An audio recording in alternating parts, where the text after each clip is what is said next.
Anyway, let's just move on from this. I just want to see his activities, okay? Devoted followers who leave their families for you, give their money to you, give their bodies to you, give up their lives for you, consider you God, and will kill. Is Andrew Tate starting a cult? In my previous video, I documented his whole life story, and during that I came across a clip that kind of shook me. I think it's good for me to be able to say, look, I have 110,000 people who like me, who are my fans, for example, who would help me if I ever asked for it, not that I ever would, who agree with my worldviews, but they're being taken seriously because they also have financial means. If they're complete brokies, nobody gives a shit. So isn't that what a cult is?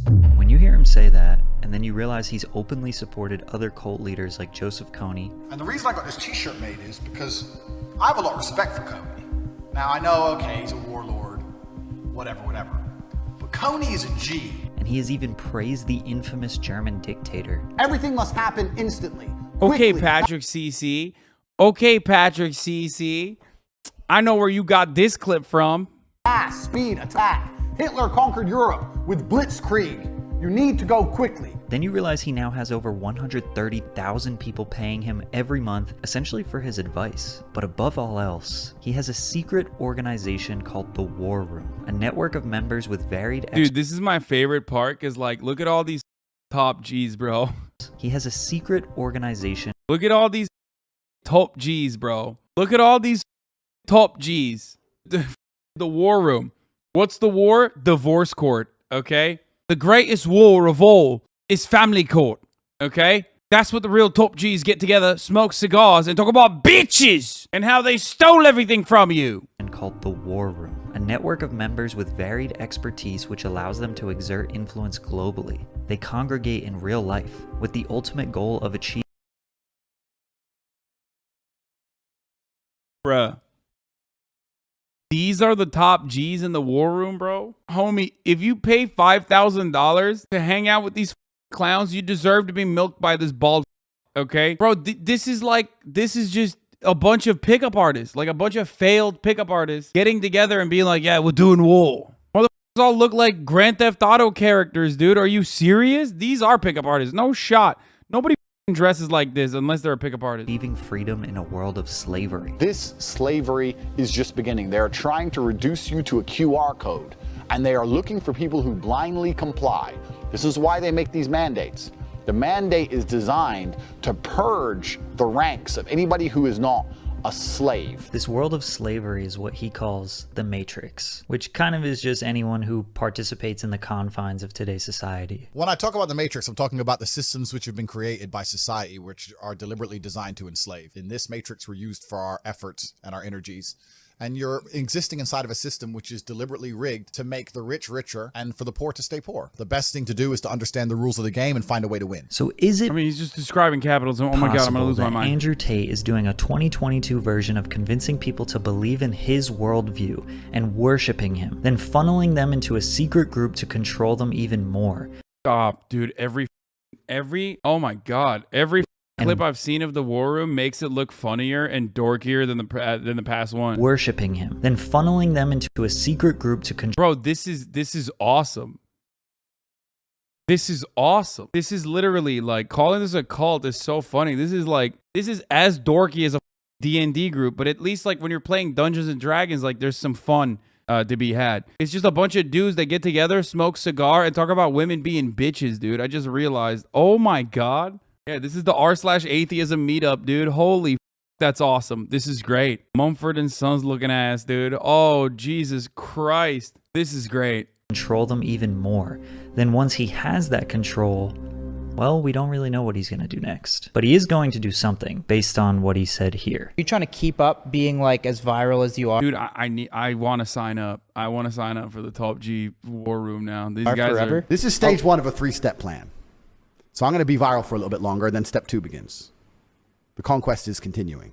I started doing research on cults, how they form, how they operate, how do members join, then research on cult leaders. How do they act? How do they recruit? How are they successful and unsuccessful? And before I give you this example, think about Andrew, the War Room Network, and how he thinks everyone is living in the Matrix.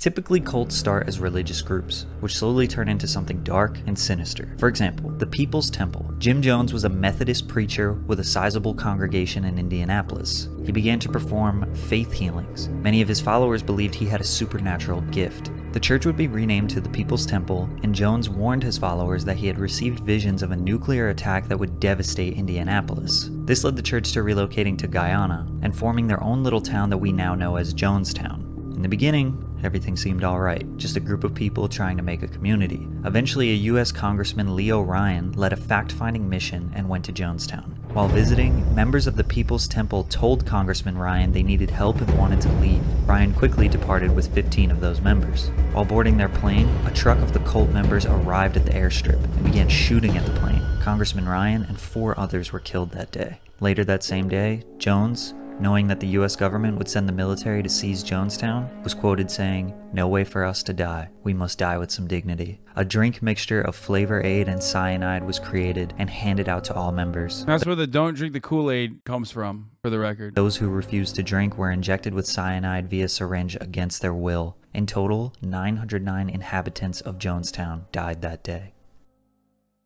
Cults are structured like an onion. The outer layers consist of helpful, harmless, and agreeable information. As you get closer to the center, you find more unusual and evil ideals. Andrew started to gain traction by representing the ideals of right-wing conservatives on social media in a day and age where liberal ideals dominate the mainstream. In America, it's assumed the country is about 50% Republican and 50% Democrat, but most celebrities, companies, and mainstream media outlets identify as Democratic and liberal, so there is, theoretically, a huge part of the country that is being underrepresented. That's where Andrew steps in. People latch onto him and his ideas because he says the things that generally most Republicans or conservatives agree with. Doesn't that show how powerful the people behind all this shit are? Yeah. Do you know, like, you got Trump who doesn't give a shit. It's a big fight we have ahead of us. You know, Yeah. and you've got the best soldier you could have as a president, and he's still struggling to get the wall built. He's still struggling. Still, people, conservatives are being censored on social media. This is the outer layer of the cult onion. The second layer of the onion would be more of his controversial takes that divide people. The things he says or does where even his own followers might disagree. To get to the more shady and evil layers, if there are any, you would probably have to join the war room. He's extremely vague. Dude, I love this. Where are these photos coming from?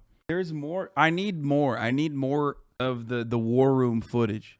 The more I see the war room, the more I like it, dude. This is awesome. With what the war room really is. The war, especially this guy. What's up with this guy? What's going on with this fucking dude, bro? He is always rocking the weirdest shit, homie. He's extremely vague with what the war room really is. Like, why are you peacocking so hard? You want to these dudes? Like, what's happening? Like, you peacock when you want to them, right? Like, you peacock when you go to the bar or whatever. That's what the POA guys say. You got to peacock because you want to stand out from the crowd. You want to be a top G. RP lobby? Yeah, no, it literally looks like a RP lobby. The war room is a private network. That's the most I can say. Kind of imagine the Freemasons of old. What we do know is that the war room is like the Freemasons, which some consider to be a cult. We know it's a secret organization. We know that members have to pay to be in it, as well as compete to prove their value to the organization. We know that people join because they fear being stuck in the Matrix, and the war room will be able to protect them. We know they meet in real life. We only know 3 members of the war room. Tristan Tate, this author. The Talisman. Bobby Dino. Oh, dude, that's awesome. Bro, this guy's name is Bobby Dino. Hold this L, bro. If you join a fucking group where one of the dudes' name is Bobby Dino, oh, that's a permanent L. I love this. Oh, this is so good. And this guy, Iggy, who is the master of spells. Stop! Yo! Bro, come on, dude! Bro, they got a mage in the lobby! Let's go! Yo, dude! Look at that shirt! Look at his shirt! I got too caught up on the fact that he's a mage that we are not looking at his V-neck shirt. That is oh my God, that has to be the least comfortable shirt in existence. What the f? He's the greatest hypnotist the world has ever known. The war room of Top G Andrew Tate, a cult of manly men who smoke cigars and brag. Gandalf the PUA? Yeah, instead of Gandalf the Grey, he's Gandalf the PUA. And shadows. According to his Twitter. I'm in the second tweet. Wait, what? This HasanAbi guy made a video called Great Emery Tate Andrew's father a dickhead. He crossed the limit. You never speak bad about the dead. You should be destroyed. Spoke to the Tates, and we solved the issue. Haram is a tool of the Matrix, one of their Agent Smith butt pimples. Wait, is he calling me Haram instead of Hasan? The G's of the War Room long ago mastered the art and science of absorbing the energy of Haram by refusing to think about him as he rants and spurgs and reads about Tate delicious. What? Bro, is this guy gonna cast a spell on me? What the fuck? The Redditor, he says shit like douche canoe and shit waffle. L. They talked about me in the war room. Oh no, dude. This guy's gonna cast a spell on my ass. That's not good. Twitter account, he is the greatest hypnotist the world has ever known. Every other member of the War Room we can assume is just looked at as a number based on this video. So I want you to consider all of that while watching this video.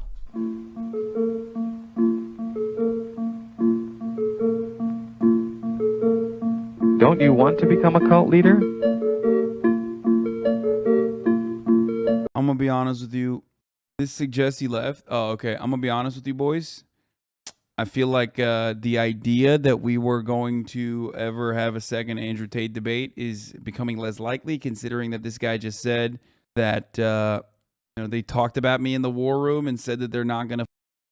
They mastered the art and science of absorbing the energy of Haram by refusing to think about him as he rants and spurgs and reads about Tate.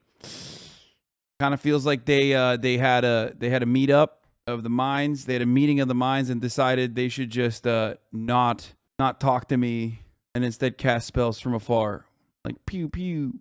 But it is pretty funny that they had a meeting. Since the death of God, there's been a vacancy open. You could fill that void. Here's how. Establish front groups. We're a Bible study group. We're a management course. We're a meditation center. Hustlers University. Promise to fulfill their dreams. We have the secrets to sell them. Dude, his goal? Why does he keep calling me Haram? The top G was never there for the Nelk boys.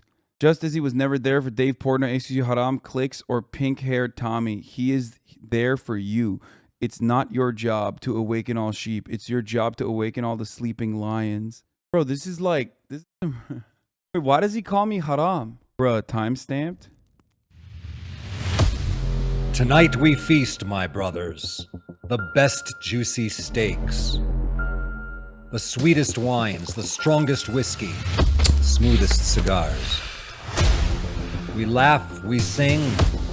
For tomorrow we climb higher. We lift heavier. We train harder than we ever have before. We are the war room of Wudan. To Wudan. To Wudan. To Andrew Tate. To Andrew Tate.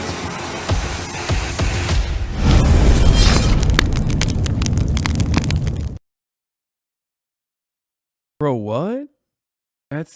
This is a cult. What the? Wait, that's crazy. I thought it was like a joke. I thought this was like some basic multi-level. I mean, I think they're like basically LARPing as a cult. They're not actually a cult, but what's the difference at that point? You know what I mean? What the? Bro, Divorce Court really breaks men, okay? I mean, straight up. Let's not even joke about this anymore. Divorce Court really breaks men. Talks about you directly, which was supposed to be Hasan's bailiwick. What the fuck is that? Where he would gain influence where the commie left. Tate walks in and takes over the place in days. Of course, Hasan's scared and attacking with lame, boring bullshit no one cares about. He has no choice. He can't debate. What the f? The reply? He replies like a 10-year-old? Yeah, I think he might be like stunted a little bit. We're a secret society, you know, like the Illuminati and the Templars. So we've got to keep it like secret. Shush. What the fuck? Join our elite mission. You cannot stop me. I'm that guy. You need my help. You have two choices. You either sell your soul to Tate and say, I accept Tate is all-knowing. I will listen to you inside of Hustlers University. Please save me. Offer them something free and get them to feel obliged to give you something in return. And welcome to the Hustlers University 2.0 webinar. Free presentation. Gradually, over time, you'll begin to shape the recruit's behavior by granting or withholding this love and attention. After they've bonded, slowly start making your demands upon them. The message being, Nothing in this world has value unless it relates to the leader. If you have less money than me, even by a single cent, you're a fucking brokey, a wagey, a peon. Now I wish you knew all this the first time you spoke to Tate. Yeah, what the f? Nobody. Control their... Bro, everything I learn about this dude, like all the other operations from his like failed rap song, album, whatever the f, all the way down to like all the way. I don't even. All the way down to this like secret like D&D club that they got going on is hilarious. It gets like funnier and funnier. Behavior. Come live with us. I have to pay. I'll be Wear back. these clothes. Eat this food. Why drink Coke? Why the would you spend £3 on a Coke when you can have an orange juice, a coffee, and a water? One of the most important ways to discover if someone's a dickhead or not is if they wear a smartwatch. But male haircuts are probably the epitome, the top of the mountains of pointless shit men do. I want to be like him. Let me ask you a question. Do you eat salt and pepper? Or do you only eat salt? Prescribe a rigid schedule. You don't have fire blood. You don't wake up to go piss at 3:32 a.m. and go, I'm not going back to sleep because I want to make some fucking money. So you're all lazy. Control their thoughts. Our ideology answers all questions to all problems. If I talk about something, I know exactly what I'm talking about all of the time. There are still idiots out there who go, I don't know if I can trust you. Control their emotions.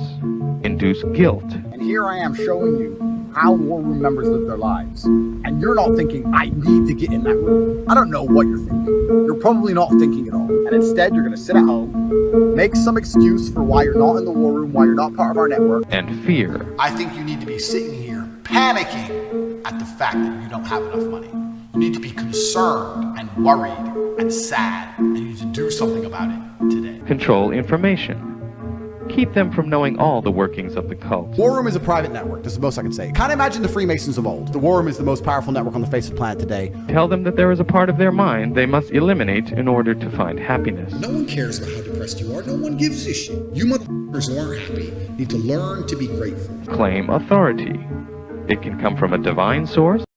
Thank you, Meat Prison, for the 20 gifted. Not only am I a better specimen of man, I am actually fulfilled with divine purpose. I'm one of God's favorites. Bogus scientific research or special knowledge. I've analyzed the entire Earth and realized all of the world's problems. I'm about to tell you the root cause of every single problem in the Wait, Meat Prison. Wait a minute. Is that did you get the bag, Meat Prison? Is that what happened? God damn. Good for you. world. Make up stories about yourself to boost your importance. I say with 1,000% confidence, I don't know any other motherfucker alive who could have done what I did yesterday. Encourage separation from their family. With a bunch of other insignificant losers. Think about it. Your dad's a bitch, mom's stupid, sister, brother, whoever. Losers. Your aunt, that favorite aunt, dumb as fuck. If they die, no. I don't know why this footage is like, it seems so cozy. It just like weirdly spoke to me for a second. Like it's just like he's in his jammies. Nobody would care. Like what he's saying is awful, but Have confessionals where people demonize their early lives and only praise their life in the group. So I felt very alone, particularly before I joined the war room. I always say time and blood. Why are these guys always bleeding? Like, are they just like constantly punching each other? What the is wrong with them? I've never seen so many adults constantly with like black eyes and like their hands are all busted. They all right, dude? I want to know, do our souls align? I need to find people that believe things that I believe, that want the same things that I want. You need to find a group of people that Dude, I love the homie, you're just you know, you got a little D&D meetup. Like, you don't have to be so intense about it. You know what I mean? can support you inside a tribe that's strong enough to have your back all the way around. And that is the number one reason you should make the investment to join the war room.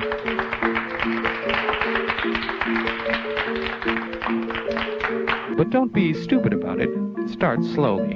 A good con man takes a little bit of truth and a lot of lies and pulls the wool over the eyes of the ignorant.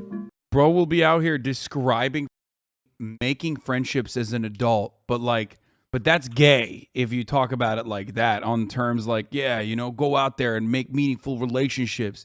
So you got to be like, it's blood and soil. Right now, I'm a warrior and I need other Vikings to fight alongside me as I rape and pillage. It's like, bro, you just want friends. It's cool. Like, everybody wants friends, right? It's like, no, I'm trying to find my tribe, dude. It's right. This is stage one of a 3-step plan. So I'm going to be viral for a little bit longer, then step 2 begins. The conquest is continuing. All right, let's see what Coffee Zilla had to say. Are you watching me because you saw me watch a YouTube video and you were like, I don't know how to find the YouTube video on my own? Like, that's what happened? And you were like, that's why I watch. I'm a little stupid. Don't know where the YouTube videos are on their own. You know? And then, like, that's why you came in here. That's why there's 30,000 people in here watching. Hey, if you like this video, please subscribe and hit that bell so you don't miss out on any future videos.